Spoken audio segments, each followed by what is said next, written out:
अस्सलाम वालेकुम। प्रोग्राम दो राय के साथ मैं हूं असद रहीम खान। बात करेंगे कराची शहर के मुतालिक जहां एक वाज़े फ्लडिंग का बहरान देखने को मिल रहा है। तमाम अंडरपास, सड़कें, तालाब बन गए हैं और जैसे आप देख रहे हैं एक बार फिर एक बहस छिड़ गई है कि इसका बुनियादी हल क्या है। अब सिंध हुकूमत का कहना है कि 90 साल का रिकॉर्ड तोड़ दिया गया है बारिश के हवाले से, रेनफॉल के हवाले से, और साथ में ये भी कह रहे हैं कि इससे मज़ीद जो स्ट्रक्चरल मसाइल हैं, बेशक उसका मौसमियाती तब्दीली से ताल्लुक़ हो या मुख्तलिफ इंफ्रास्ट्रक्चरल मसाइल से जुड़ा हुआ हो, उस पर भी बात करेंगे। हिज़्ब इख्तिलाफ का कहना है कि ये सब का सब क्योंकि डिवोल्यूशन का सिलसिला जारी नहीं रहा और उसके शाना बशाना क्योंकि गवर्नेंस भी कमज़ोर रही है, उसका नतीजा अब वाज़े है। हमारे साथ बात करने के लिए इसी पे काबिल एहतराम architect, urban planner Arif Hasan sahab हैं कि जो किसी तारुफ के मोहताज नहीं हैं। साथ में अर्बन प्लानर मोहम्मद तौहीद साहब हैं और अपने ही डॉन न्यूज़ के कराची ब्यूरो चीफ काजी साहब भी हैं। बहुत बहुत शुक्रिया शो में शामिल होने का, अपना कीमती वक्त हमें देने का। ये बताइएगा आरिफ हसन साहब, और फिर उसके बाद मैं काजी हसन साहब की भी राय शामिल करना चाहूँगा। आपका ही मैं मजमून पढ़ रहा था सर, जो कि आपने डॉन में 2003 में लिखा था कि कई स्ट्रक्चरल मसाइल हैं। सबसे पहले तो कराची शहर की मैपिंग नहीं की गई, नालों की जो डिसल्टिंग है वो भी नहीं की गई, और पॉलिसी में शायद इन चीज़ों को वो तरजीह नहीं दी जाती जो कि देनी चाहिए। वो किस तरह देखते हैं आरिफ साहब? बुनियादी अगर आप मसले पे जाएं तो बुनियादी मसला तो ये है जी कि कराची के कोई मंसूबा बंदी नहीं हुई और जो हुकूमत पाकिस्तान में और सिंध में मुख्तलिफ कदमे लिए बैनुल अक़वामी एजेंसी उन चीज़ों को एडजस्ट करने के लिए और उनके तहत प्रोग्राम्स बनाए गए, वो सारे के सारे नाकाम और बेशतर पैसा लगाया गया। उन प्रोग्राम्स का अहम हिस्सा कैपेसिटी बिल्डिंग था। अगर कैपेसिटी बिल्डिंग के बजाय हमारी कैपेसिटी कम होती रही, बहुत सारी वजूहात है, ये बहुत एक मौजूद है। ये क्या फिर गवर्नेंस और इदारों बगैर तो मनसूबाबंदी नहीं होती, कागज पर हो जाती है, शख्सियत नहीं। ये बहुत बड़ा मसला रहा है।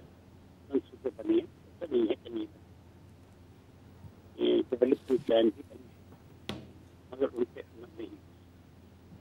और उसकी एक बड़ी वजह ये है कि जिन एजेंसी को इन पे अमल करना था उनके पास इतने ह्यूमन रिसोर्सेज नहीं अमल करने जी, उनके पास नहीं, और उनके जो हुक्मरान थे उनकी तरजीहात जो थी वो सड़कों की थी, गाड़ियों की। ठीक। अच्छा काजी साहब, जिस तरह अभी आरिफ साहब भी बात कर रहे थे, इसमें सर अगर हम पहले आए डिवोल्यूशन पे, जो बात की जा रही है कि सिंध लोकल गवर्नमेंट्स एक्ट 2013 की वजह से तमाम इख्तियारात सूबाई सतह तक महदूद हो गए हैं और उससे आगे बढ़ नहीं रहे, इसमें कितना वजन है सर? और दूसरी जानिब जो बात की जा रही है कि बात शायद उस हद तक डिवोल्यूशन की नहीं है, लेकिन ये है कि बहुत सारी आपकी सिविक एजेंसीज़ हैं जो कि ओवरलैप कर रही हैं और किसी को नहीं पता कि उनका अपना रोल क्या है या अपना किरदार क्या है, उसमें ज़्यादा वजन है। काजी साहब क्या राय रखते हैं सर? असद साहब बिल्कुल आप दुरुस्त फरमा रहे हैं, लेकिन अगर हम ये देखते हैं कि इख्तियारात का जो कहा जाता है बार बार पे, जो क्योंकि अभी जो बल्दियाती निज़ाम में, लेकिन ये इख्तियारात माजी में देखें तो बहुत पावरफुल और बड़े ही माली, ना सिर्फ माली तौर पे बल्कि दीगर मामलात में भी काफ़ी इख्तियारात थे। तो क्या जो माजी में बल्दियाती नुमाइंदे और मुंतखब जो हुकूमतें, क्या वो मसाइल हल कर पाई? तो ये ऐसा नहीं हुआ। ये इशू बड़ा कॉम्प्लेक्स इशू है कराची का। इसमें आप शहर बड़ी अच्छी प्लानिंग, जैसे आरिफ हसन साहब जैसे मोहतरम और काबिल एहतराम शख्सियत जो कराची का दर्द रखते हैं, इन्होंने कई दफ़ा अपने मज़ामीन में निशानदेही भी की कि हम बग़ैर प्लानिंग मनसूबाबंदी के बढ़ते चले जा रहे हैं। बहुत अच्छे हमारे पास जहन है, लेकिन जब मनसूबाबंदी का वक्त और अमल दराम का वक्त आता है तो फिर हम अपने ज़ाती मफाद में हमने देखा है कि वो लग जाते हैं। अभी भी हम देख रहे हैं कि सूबाई हुकूमत अलग पार्टी की है, ज़िलाई इंतज़ामिया जो बल्दियाती नुमाइंदे थे वो अलग पार्टी के हैं, वफाकी हुकूमत अलग है। तो इख्तियारात के आपस में सब ने अपनी ज़ाती मफादात के लिए तो हद तक कराची को बड़ा दर्द है, लेकिन जब अवामी मफाद आता है तो ये दोनों कोई भी एक साथ नहीं बैठते। हर कोई अपनी अथॉरिटी और अपने इख्तियारात को रोना तो रो रहा है, लेकिन तमाम मिल के अवाम के मसाइल के हल के लिए हमें बस यही सुनने को और देखने को मिलता है कि कमेटियां बन जाएंगी, हम अब साथ मिल के काम करेंगे, लेकिन महज ये सिर्फ ऐलाना की हद तक तो हमें नज़र आता है। जब अमली तौर पे हम देखते हैं कि कराची के अवाम के लिए किसने क्या किया, तो इसमें कोई एक जमात ज़िम्मेदार नहीं, इसमें हम सब ज़िम्मेदार हैं, न सिर्फ ज़िलाई हुकूमतें, बल्दियाती नुमाइंदे और वफाकी नुमाइंदे भी, कि इन्होंने कराची को आज तक एक सीरियसली नहीं लिया। इसमें हम आपस में ही अपने मफादात में लड़ रहे हैं, लेकिन कराची के अवाम के लिए कोई भी कुछ नहीं कर पा रहा।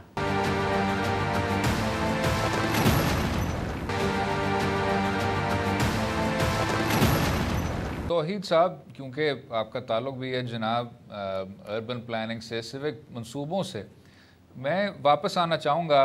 काजी साहब ने जो बात की कि सबको अब मुतहद होने की सख्त ज़रूरत है, लेकिन जो एक वजह दी जाती है, बुनियादी वजह ड्रेनेज के हवाले से, कि उतनी ज़्यादा शायद आपकी ना तो स्टॉर्म ड्रेन्स की कैपेसिटी है, ना तो उनको कर्व्स के साथ आपने बनाया हुआ है, और क्योंकि इंफ्रास्ट्रक्चर को आपने इसी तरह बिट्स एंड पीसेस में ले डाउन किया है, तो उस वजह से कोई उस तरह की आप ओवर आर्चिंग तो रिफॉर्म नहीं कर सकते, लेकिन जो नाले हैं उनको डिसल्ट किया जा सकता है, कैपेसिटी बढ़ाई जा सकती है। जिस तरह आप ट्रैफिक की प्लानिंग करते हैं उसको भी बेहतर किया जा सकता है। किस तरह देखते हैं जनाब, कोई वन साइज फिट्स ऑल हल नहीं है क्या? जी बिल्कुल हल है इसका। और पहले जो नालों की जो सिचुएशन है, जैसे कि आरिफ साहब भी बारहा कह चुके हैं और हम भी इस पे बात करते रहे हैं मुख्तलिफ हवालों पे, कि नाले जो बरसाती नाले हैं वो जिम्मेदारी है, उसकी सफाई जिम्मेदारी है। कराची शहर में 41 बड़े बरसाती नाले हैं और तकरीबन 500 से ज़ायद छोटे बरसाती नाले हैं। अच्छा, बड़े बरसाती नालों की सफाई, उसकी मेंटेनेंस की सब जिम्मेदारी जो है वो केएमसी की है, ठीक। और दूसरी तरफ जो छोटे बरसाती नाले हैं उसकी जिम्मेदारी, अगर वो कंटोनमेंट के एरिया में आते हैं तो कंटोनमेंट की है, वरना फिर जो डीएमसीज हैं उनकी जिम्मेदारी है। अब लेकिन यहाँ हो क्या रहा है? यहाँ हो ये रहा है मामला, अगर हम सबसे पहले बड़े बरसाती नालों की आप बात करें, जिससे हमें सबसे ज्यादा जो है वो इस वक्त जो अर्बन फ्लडिंग की सिचुएशन है, यानी आप अगर औरंगी नाले की बात करें या आप अगर जो है मलीर नदी के साथ में आप देखें, इस वक्त तकरीबन 10 से 15 गोट जो है वो ज़ेरे आब आ गए आपके, ठीक है ना। इसी तरीके से गुज्जर नाले के साथ में जो इंसिडेंट अभी लास्ट स्पेल जो हुआ था उसमें हुआ था, अभी जो सिचुएशन है वो सब बहुत ज्यादा खराब है। अच्छा, अब उसमें मसला क्या है? उसमें मसला ये है कि वो बरसाती नाले, जब हम कह रहे हैं बरसाती नाले, तो इसका मतलब है कि उसमें बारिश का पानी होना चाहिए, लेकिन हुआ ये कि माजी में हमने क्या किया, अपनी सहूलत के लिए हमारे इदारों ने उसमें सेवरेज डाल दिया। यानी सेवरेज की अलहदा लाइनें बिछाने का इन्हें बाद में ख्याल आया और बाद में इसको अलहदा करना बहुत मुश्किल था। तो ये एक मसला जो है, सबसे बुनियादी मसला तो मैंने आपको ये बता दिया कि ये मामला हुआ, जिसकी वजह से अब उसको हल करना मुश्किल नजर आ रहा है। अच्छा, दूसरी अहम चीज जो है इस वक्त शहर कराची में, इस शहर की बदकिस्मती 2-3 हवालों से तो है। कि मैं आपको बात बताऊं कि इस शहर में किसी को ये नहीं पता कि इस शहर में रोजाना की बुनियाद पर कितना कचरा जो है वो जनरेट होता है, ये नहीं पता। जो है सब अंदाजे हैं, सब अंदाजे हैं। अच्छा, इस शहर की कुल आबादी अगर पूछी जाए तो वो कहते हैं जी सेंसस ये कहता है, लेकिन इदारे, मुख्तलिफ सरकारी इदारे, सूबाई इदारे तक ये कहते हैं जी 2.5 करोड़ तक है। तो भाई सेंसस अगर आपको 1.6 कह रहा है तो आप 2.5 किस बुनियाद पे कह रहे हैं? चीफ जस्टिस साहब ने लास्ट हेयरिंग में कहा इस शहर की आबादी 3.5 करोड़ है, ये उनका ऑन रिकॉर्ड बयान है। यानी इससे पहले हम ये बात तय कर लें कि शहर की आबादी कितनी है, तो उसके बाद हम रिसोर्सेज पे जाएंगे, तो पहला मामला हल होगा। दूसरा जो नालों की बात है, उसमें मामला ये है कि इस शहर का तकरीबन 40% कचरा जो है वो नालों में चला जाता है, क्योंकि हमने अपने ये जो निज़ाम है, जो हमारा सॉलिड वेस्ट मैनेजमेंट का निज़ाम है, इसको हमने बेहतर नहीं किया। हमने इस शहर कराची में एक लैंडफिल साइट नहीं है जो इंजीनियरिंग और टेक्निकल पॉइंट ऑफ व्यू से जो लैंडफिल साइट होनी चाहिए वो एक भी नहीं है। जो हमने बनाई है वो डंपिंग साइट को हम कहते हैं कि ये लैंडफिल साइट है, और वो बनाते हैं हम शहर कराची से 40 किलोमीटर दूर। यानी अब उसमें क्या हो रहा है, उसमें अगर हम चाहे बात करें Sindh solid waste management board की, चाहे हम डीएमसीएस की, जिनकी जिम्मेदारी है कचरा उठाना। अच्छा, इस शहर में जो बल्दिया का इदारा है, केएमसी जो सबसे बड़ा इदारा है, उसके पास ये इख्तियार ही नहीं कि वो कचरा उठाएगा। तो अब जब ये दूसरे इदारे जो कचरा उठाने के लिए जब वो अपनी गाड़ियां लेके जाते हैं, तो हमें हमें जो ऑब्जर्वेशन मिली, लोगों ने जो रिपोर्ट किया कि वो 40 किलोमीटर दूर जाने से बेहतर ये समझते हैं कि किसी नाले में गिरा देते हैं, किसी रोड के किनारे कचरा गिरा देते हैं। यानी शहर का कचरा शहर में जो है वो बैकलॉग होता जा रहा है। तो जब तक पहले ठीक, सबसे पहले मैं अगर कचरे का बुनियादी मसला जी हल नहीं करेंगे, तो नाले और ठीक, बारिश और अर्बन फ्लडिंग का मसला हम हल नहीं कर सकते। जी यही यही नुक्ता तौहीद साहब उठाते हैं। आरिफ हसन साहब, आपने इसी बात की निशानदेही की थी उसी ऑपेड में, जिसमें आपने कहा कि ये प्लानिंग के ज़रिए ही ऐसा हुआ कि ड्रेनेज अब आपके सूरज में शामिल हो जाता है। तो इसका आपके करीब जनाब क्या हल होना चाहिए, लाहे अमल क्या तय करना चाहिए सिंध हुकूमत को? देखिए, पहली बात तो ये है कि इस बात को कबूल करना है कि जो सुएज है वो नेचुरल ड्रेनेज सिस्टम में बहता है। 1990s में हुकूमत सिंध ने, AWSB ने, लोकल बॉडीज ने एशियन डेवलपमेंट बैंक के साथ एक मुआहदा बनाया था कि ट्रंक स्वर्स जो हैं वो बनाए जाएंगे और सुएज जो है उनमें बहे। तो उन्होंने वो ट्रंक स्वर्स बनाए और उनको ट्रीटमेंट प्लांट से कनेक्ट किया। मगर वो जो सुएज नालों में बह रहा था, उसको ट्रंक स्वर्स तक लाने के लिए पूरे शहर को खोदना पड़ता था और एक नया सिस्टम कई 100 किलोमीटर डालने की जरूरत थी, जिसमें केएमसी का डाला हुआ पैसा, हुकूमत सिंध का डाला हुआ पैसा, अवाम का डाला हुआ पैसा सारा जाया जा रहा है। चुनाचे फैसला ये हुआ कि हम इसको इस्तेमाल नहीं करेंगे और वो कर्जा जो हमने लिया था जाएगा। उसके बाद हमारे से बातचीत हुई उरंगी पायलट प्रोजेक्ट। इस जमाने में मैं उरंगी पायलट प्रोजेक्ट का प्रिंसिपल कंसल्टेंट, और काफ़ी तवील गुफ्तगू के बाद ये फैसला किया गया इसका एक ही हल है जो हो सकता है। वो ये है कि या तो नालों के बीच में, उनके पार्ट में ट्रांसफर्स डाले जाए जो कि स्विच को ले, बाकी पानी बहता जाए ऊपर, या नालों के साथ साथ डाले जाए। ये स्कीम मंजूर हुई। इसे मंजूर हुए भी मेरे ख्याल में 20 साल के करीब हो गया, और अब आजकल इस पे एक ट्रांसफर एक लियारी नदी के बीच में डाला जा रहा है, उस पर काम कर रहा है। उम्मीद है उसके नतीजे में स्विच जो है काम कर सकते, वरना उस स्कीम के तहत तो Asian development bank switch treatment काम नहीं। पहली बात। दूसरी बात यह है कि ये जो आपके नाले हैं, आप बेशक इन्हें डिसिल कर, आप बेशक इन्हें ले आए उसी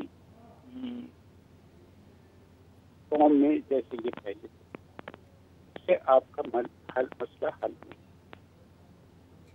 उसकी वजह यह है कि इस पानी को समंदर में जाना पड़ता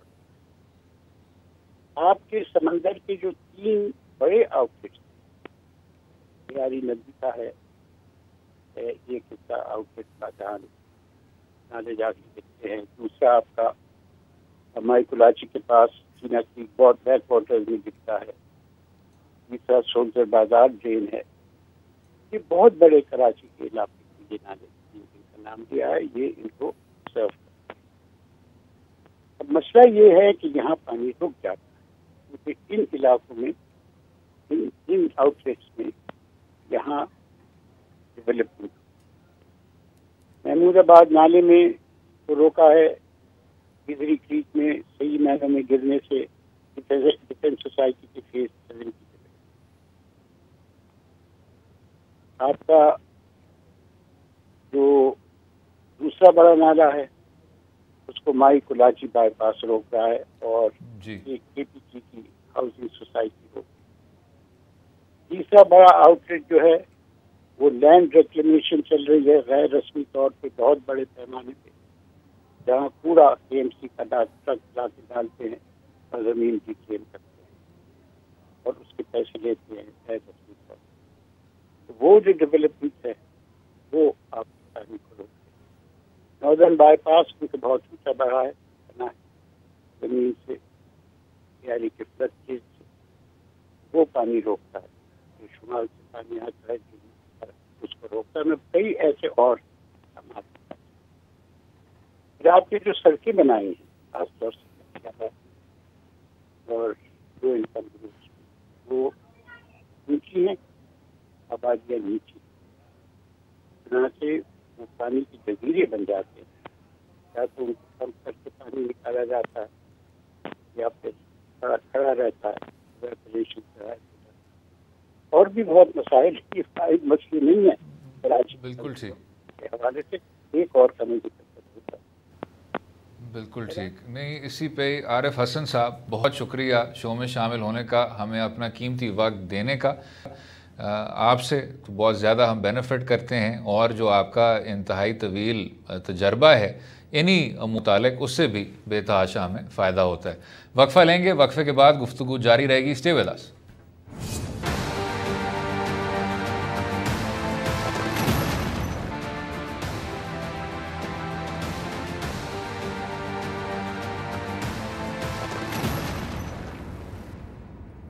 welcome back to Do Rai. बात कर रहे थे कराची शहर में फ्लडिंग की, बहरान की, और जैसे अभी तौहीद साहब भी बात कर रहे थे बरसाती नालों के मुतालिक मुख्तलिफ सिविक एजेंसीज़ के मुतालिक जो हमें मसाइल देखने को मिल रहे हैं। काजी हसन साहब, मैं ज़रा इससे हट के अगर सियासी सतह पे भी बात करें, और शायद ये ज़रूरी था कि आज सियासी जमातों के नुमाइंदों की जगह हम बात करें उन लोगों से जिनकी कराची के जो मुख्तलिफ शहरी अमूर हैं उन पर गहरी नज़र रहती है।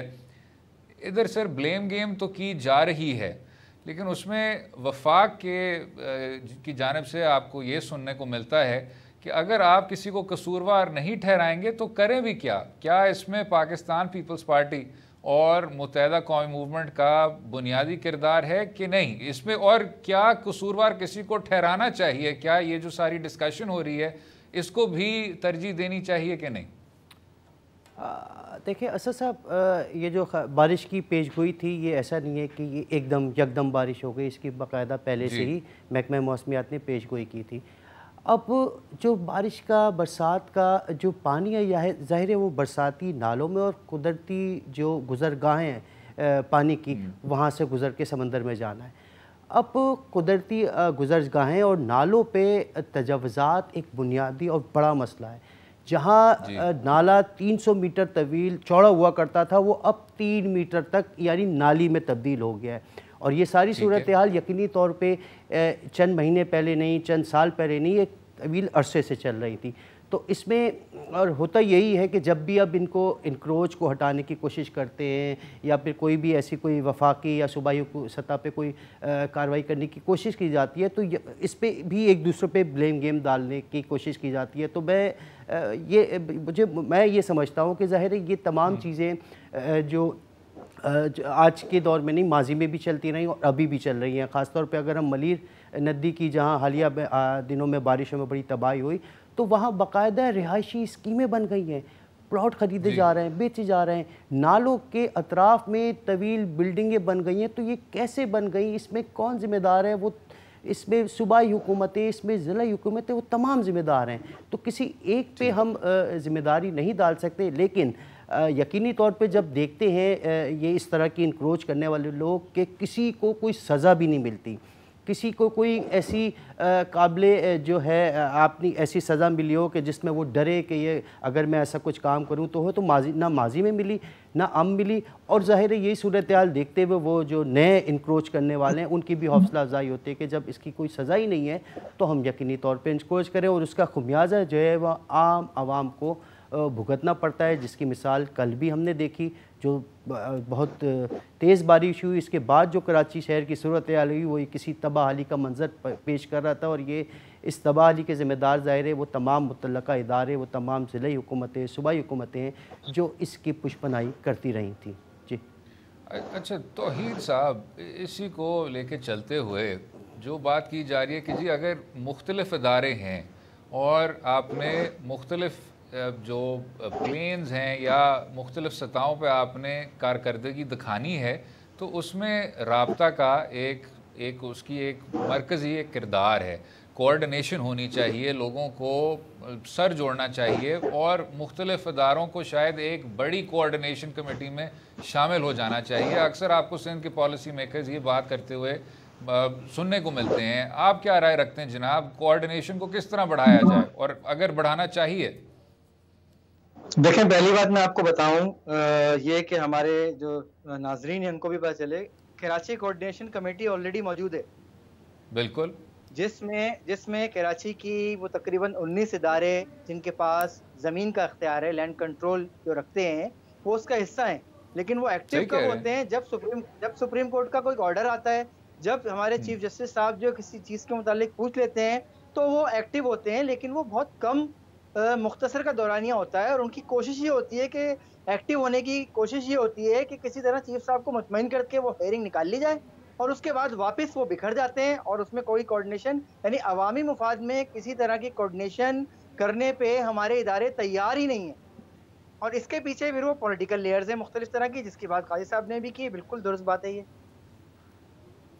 ठीक है। इसीलिए यहाँ पे देखें एक ज़रूरत और है कि इस शहर को एक बाइख्तियार मकामी हुकूमत की ज़रूरत है, लेकिन उसमें बैलेंस कायम रखा जाए। देखें, अगर हम सिंध लोकल गवर्नमेंट ऑर्डिनेंस देखें जो आपका 2001 है और फिर 2013 है, तो ये इस वक्त जो है ये दो बिल्कुल अलग अलग डायरेक्शन के डॉक्यूमेंट हो चुके हैं, ठीक है ना। तो एक में क्या था कि मुकम्मल इख्तियारात, वो इख्तियारात जो कि सूबे के पास होने चाहिए वो भी आपने उठा के बल्दिया और शहरी हुकूमत को दे दिया उनको। जी बिल्कुल। दूसरी तरफ जो दूसरा फेज जब आया 2013 में, जब हम देखते हैं वो इतनी अमेंडमेंट हुई, इतनी चेंजेस आई कि आज बल्दिया के नाम पे जो म्यूनिसिपैलिटी के जो एक्चुअल जो उसके काम थे वो तक उनसे वापस ले लिए गए और वो उठा के सूबे को दे दिए गए। तो ये नहीं, ये जब तक बैलेंस कायम नहीं होगा, जब तक जो है वो चीजें स्मूथली नहीं चल सकती। कोऑर्डिनेशन एक अलहदा चीज है। अच्छा, ये काजी साहब, ये तौहीद साहब ने जो नुक्ता उठाया है ये बहुत ज़्यादा दिलचस्प है और आपने वसीम अख्तर साहब की भी बात सुननी होगी। पहले 2018 में वर्ल्ड बैंक की रिपोर्ट को वो बार बार लहरा रहे थे कि इसमें एक पूरी फहरिस्त दी हुई है कि सूबाई सतह पे आपने किस तरह तमाम इख्तियारात को एब्जॉर्ब कर लिया है। उसमें हर चीज़ थी, सॉलिड वेस्ट मैनेजमेंट, ये सिटी प्लानिंग, टैक्स, ऑडिट, आप जो भी बात करेंगे जनाब, वो जो मौजू था वो सीधा सूबे को मुंतकिल किया गया था। अब जो तौहीद साहब ने बात की है कि कहाँ परवेज़ मुशर्रफ के दौर में 2001 का कानून और कहाँ अब इसी सिंध हुकूमत का जो 2013 का कानून है उसमें तज़ाद वाज़े है, इसको क्या ब्रिज किया जा सकता है आज की सियासी पेचीदगियों को सामने रखते हुए? बिल्कुल असद साहब, किया जा सकता है अगर आप खुलूस दिल से और खुलूस नीयत से अगर आप करना चाहें, आवाम की अगर खिदमत करना चाहें। क्यों नहीं आप आपस में बैठ के आवाम के मफाद के लिए एक बेहतर कानून बना सकते हैं, बिल्कुल बना सकते हैं। लेकिन उसके लिए शर्त वही है बुनियादी कि आप अपने ज़ाती और पार्टी मफादात को अलग करके अवामी मफादात को और उनके खिदमत के जज्बे को अगर रखते हुए आपस में बैठते हैं तो यकीनी तौर पे एक ऐसा बेहतर निज़ाम, एक बेहतर ऐसा कानून बिल्कुल लाया जा सकता है जिस पे अवाम भी एतमाद करें, जिस पे सूबाई हुकूमत भी मुतमईन हो, मुकामी हुकूमत भी मुतमईन हो। और बिल्कुल हो सकता है अब जैसे आज से यकीनी तौर पे बल्दियाती निज़ाम का ख़त्म और एक नया निज़ाम वो ख़त्म हो जाएगा, तो ये भी एक बड़ा इशू है कि अभी तक उस वैक्यूम को बढ़ने के लिए अभी तक कोई अहकामात या एडमिनिस्ट्रेटर की तैनाती भी नहीं हुई, तो ये भी एक इशू है। तो ये सारी चीज़ें ऐसा नहीं है कि ये आज हो रही हैं, ये सब पहले से हो रही हैं। तो क्यों नहीं हमारे जो वो इक़्तिदार है, साहिब इक़्तिदार और फैसला करने वाले, वो पहले से ही क्यों नहीं प्लानिंग करके या क्यों नहीं फ़ैसला करते कि ये चीज़ जब ख़त्म होगी तो ऐसा होगा या ये मसला होगा तो ऐसा होगा। और लेकिन तौहीद साहब ने बिल्कुल सही कहा कि कोऑर्डिनेशन अगर कोई एक अंडर दी अम्ब्रेला वन एक ऐसी एक कमेटी या कोई ऐसी एक कोऑर्डिनेशन या ऐसा एक बाख्तियार कोई इदारा हो जो तमाम महकमों को एक साथ किसी भी हंगामी सूरत हाल या आम हालात में भी वो तमाम अगर इदारे और एजेंसियाँ काम करें तो बिल्कुल मामलात बेहतर हो सकते हैं। और सही कहा तो साहब ने कि जब सुप्रीम कोर्ट का आता है कोई बेंच तो सारे मुतहरिक हो जाते हैं, लेकिन उसके बाद वही सूरत हाल हो जाती है।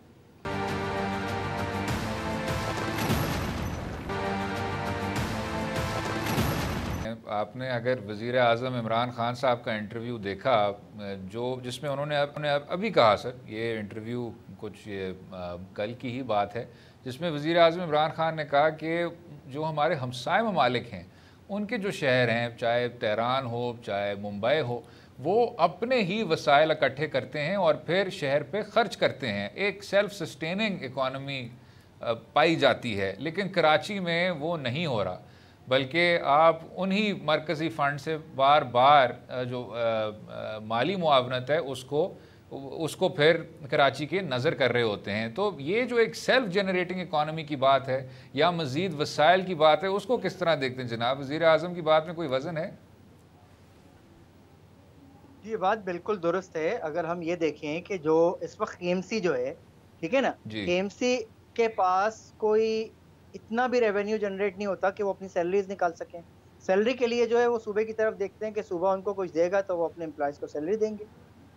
ये बिल्कुल सूरत हाल है। मैंने कहा ना, देखें क्या हुआ क्या, देखिए आपने क्या हुआ कि जब ये 2015 वाले लोकल गवर्नमेंट इलेक्शन हुए तो उसके बाद की सिचुएशन को आप अंदाजा करें ना। किसी शख्स से एक जगह में बैठा हुआ था, कुछ एकेडमिक लोग बैठे हुए थे, एक बातचीत हो रही थी, तो एक साहब ने खूब कहा कि उन्होंने कहा जी अगर ये मेयर जो इस वक्त मेयर थे, अभी आज उनका टेन्योर खत्म हो रहा है, इनकी जगह अगर पीपल्स पार्टी का मेयर होता, ये उनकी एक यानी कि एक समझ लें एक आर्गुमेंट था कि अगर पीपल्स पार्टी का मेयर होता तो आपका ना ही जो है आपका सॉलिड वेस्ट मैनेजमेंट डिपार्टमेंट बनता, ना ही आपका जो है KDA जो है वो अलहदा होता, ना ही आपका जो है वो MDA जो है वो एक्टिवेट होता।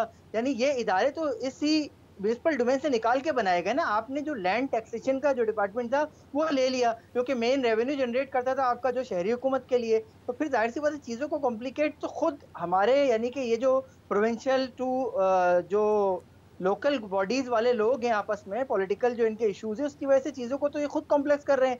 अभी ये देखें ना, शहर कराची में इस वक्त किसी को ये नहीं पता कि कौन से डिस्ट्रिक्ट में जो है वो कचरा उठाना किसकी जिम्मेदारी है।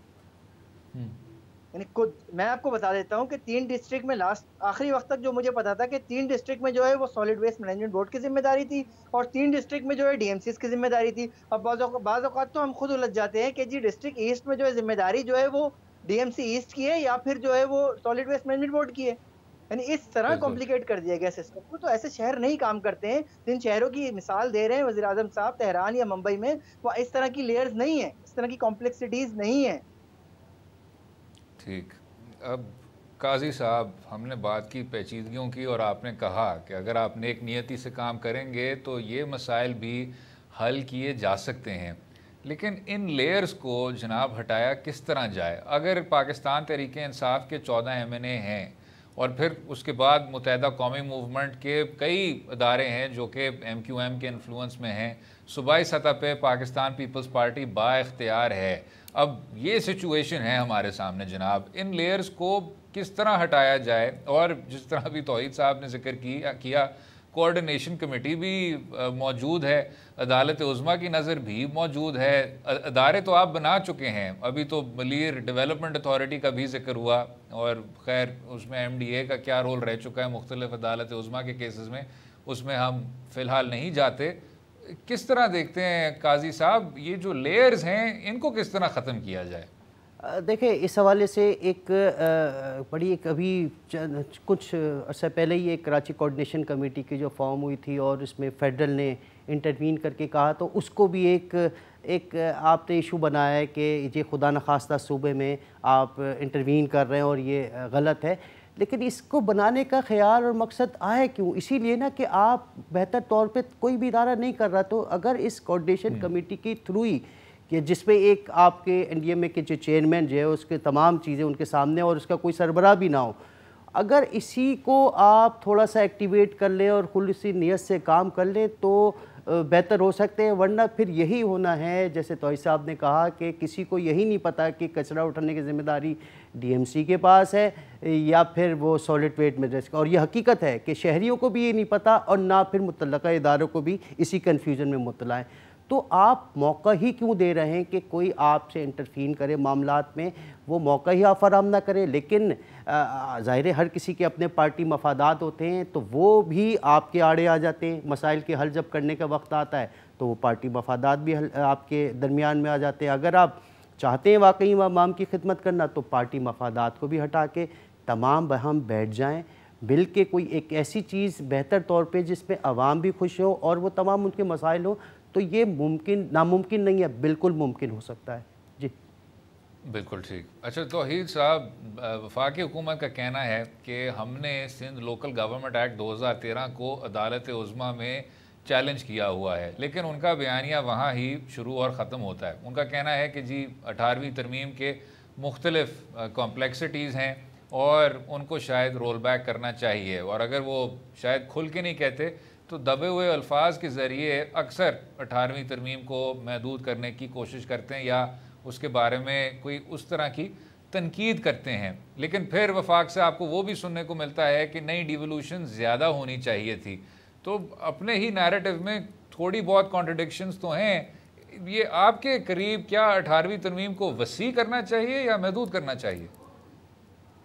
देखिए 18वीं तरमीम अभी जिस शक्ल में मौजूद है, ठीक है ना, उसके साथ भी हम चीज़ों को लेके चल सकते हैं। लेकिन जैसा काजी साहब ने कहा कि सबसे पहले हमें ये समझना है कि ये शहर हमारा है, हमें इसकी बेहतरी के लिए काम करना है, चाहे वो किसी भी पार्टी का शख्स हो, चाहे वो किसी भी इदारे का शख्स हो। क्या आप मुझे बताएं ना, जो Karachi water and sewage board के जो लोग हैं, क्या वो इस शहर के शहरी नहीं हैं? क्या इस शहर में नहीं रहते हैं?